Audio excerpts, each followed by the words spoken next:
On parle de la vie des mamans entrepreneurs parce que la vie de maman de famille nombreuse, c'est en soi être déjà à la tête d'une multinationale.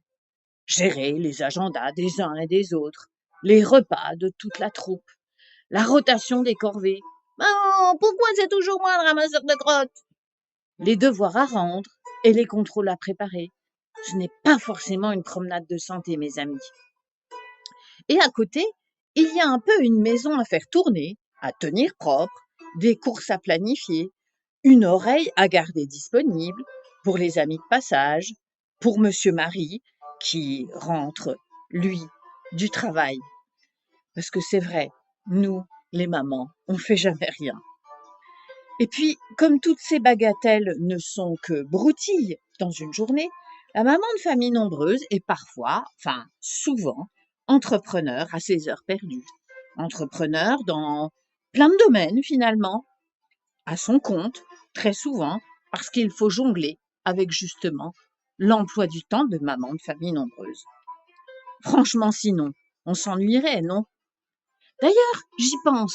Si vous voulez suivre la suite des aventures, n'oubliez pas de me laisser un petit commentaire là tout en bas et puis de vous abonner pour suivre tout ce qu'une maman de famille nombreuse peut faire dans une vie.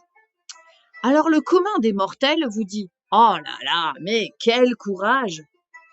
Mais non, en fait, ma petite dame, ce n'est pas du courage. Déjà, c'est un choix. Et puis tu crois quoi? Mon armée de nains là, elle ne se nourrit pas d'amour et d'eau fraîche, et en général, c'est même des ventres à pattes. Alors, il faut bien la faire bouillir, la marmite, qu'est-ce que tu crois? Et comme franchement, gérer une entreprise, c'est presque reposant par rapport à une maisonnée perpétuellement sur le point d'exploser, eh ben, c'est toujours pas du courage.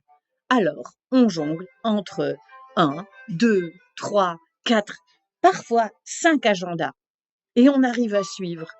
Et parfois, même, au milieu d'une réunion, on arrive à s'endormir, parce que les heures de sommeil, elles sont parfois un peu courtes. Mais cette vie, on ne l'échangerait pour rien au monde, parce que déjà, on l'a choisie, et en plus, elle passe par toutes les couleurs de l'arc-en-ciel. Et nous, on aime les couleurs, pas vrai? Allez, à tout bientôt!